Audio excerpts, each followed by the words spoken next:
Bonjour à tous et à tous. On va continuer toujours sur les nombres paracomplexes. La vidéo passée, on avait trouvé que tangente alpha puissance n égale tangente bêta. Maintenant, il y en a en plus a plus jb puissance n est égal à b plus aj puissance n. N peut être, la fois passée, j'avais considéré que c'était des entiers, mais n peut être un réel. Complexe, je ne sais pas.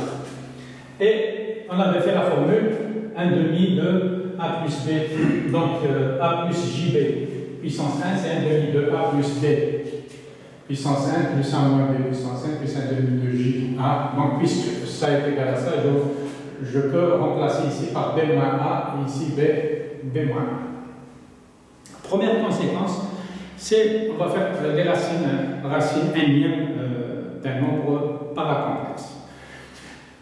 Je prends racine carrée de 5 plus 4j. Normalement, la racine d'un nombre paracomplexe, c'est comme les nombres complexes. Toutes les règles qui s'appliquent aux nombres complexes s'appliquent aux paracomplexes. Ça donne a plus jb. Donc j'ai le au carré des deux termes, j'aurai a au carré plus b au carré plus 2ab égale 5 plus 4j. Donc par identification, a au carré plus b au carré égale 5, 2ab égale 4. Donc partie réelle égale partie réelle, partie pseudo-imaginaire égale partie pseudo-imaginaire, comme dans les nombres complexes. Maintenant, si je vais faire l'identification a au carré plus b au carré égale 5, 2ab égale à 4, j'aurai à résoudre une équation du quatrième degré. Mais avec notre formule magique, je remplace 1 demi racine de 9 plus, donc c'est a plus b, 5 plus 4 c'est 9, racine de 9, plus racine de a plus 1 demi de j, racine de 9 moins racine de 1, ça donne 2 plus j. Bien sûr, 2 plus j, et c'est la même chose, je peux avoir 1 plus 2j.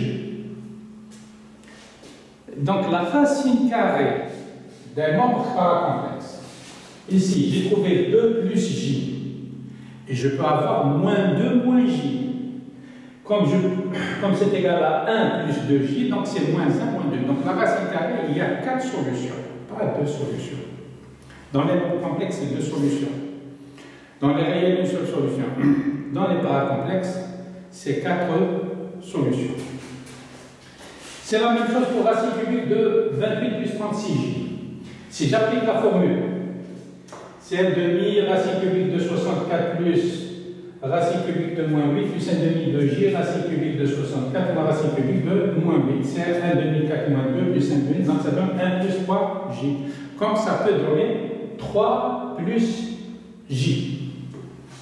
Mais si je fais par l'identification, j'aurai à résoudre a3 plus 3ab de moins 28, b3 plus 3ab de moins 36 égale un système d'équations. Donc on va revenir aux équations diophantines, système d'équations, que ce soit dans n, que ce soit dans n. Et je ne sais pas, ici, la solution elle est dans n, mais comment résoudre ce système d'équations? Ouais. Donc la formule me donne déjà 2 solutions. Cette formule me donne 2 solutions. Donc c'est la même chose pour racine 4e, racine 5e, racine n. Donc ça va nous ramener à la résolution de système d'équations à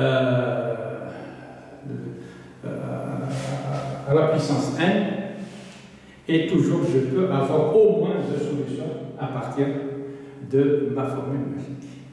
Première application avec les nombres complexes. Je prends cosinus x plus sinus x plus j sinus x moins i cosinus x puissance x. Je dis toujours x, ça peut être réel comme ça peut être un entier. Et ici, je prends réel. Donc, je vais réécrire ce calcul-là, cette expression. Ça donne cosinus x plus j sur i sinus x plus cosinus x puissance x. Et ça va donner cosinus x plus i sinus x puissance x fois 1 plus j sur i puissance x. Donc ici, ça va donner cosinus x au carré plus i sinus x au carré. Ici, ça donne si j'aurais le même dénominateur I plus J puissance X sur I puissance X. Donc, si X est un entier, donc I au carré ça donne moins 1, I puissance 3 ça donne moins I, etc. Et j'aurai ça, un I plus J puissance X, et je peux appliquer pour ça un demi de A plus B puissance X moins 1 plus un demi de A moins B, la formule magique. Une autre formule, je l'ai trouvée ça fait longtemps, je ne me souviens pas, j'ai perdu la démonstration, comment j'ai fait, mais ça tourne autour de ces nombres paracomplexes. Si θ est compris entre pi sur 4 et 0, j'aurai ça. Cosinus 1 θ c'est racine de 2, racine de 1 de plus C2 plus 2AC sinus 2 1 θ plus 1 de moins C2 cosinus 2 1 θ moins sinus θ c'est racine de 2, racine de 1 de plus C2 moins 2AC sinus 2 θ moins A de moins C2 cosinus 2 1 θ égale à A. Et si je commence par sinus et en bas c'est cosinus, je trouve C. Mais je pense, si 1 est compris entre pi sur 2 et pi sur 4, j'aurai ici C et j'aurai ici A. D'autres surprises dans les prochaines vidéos. Merci.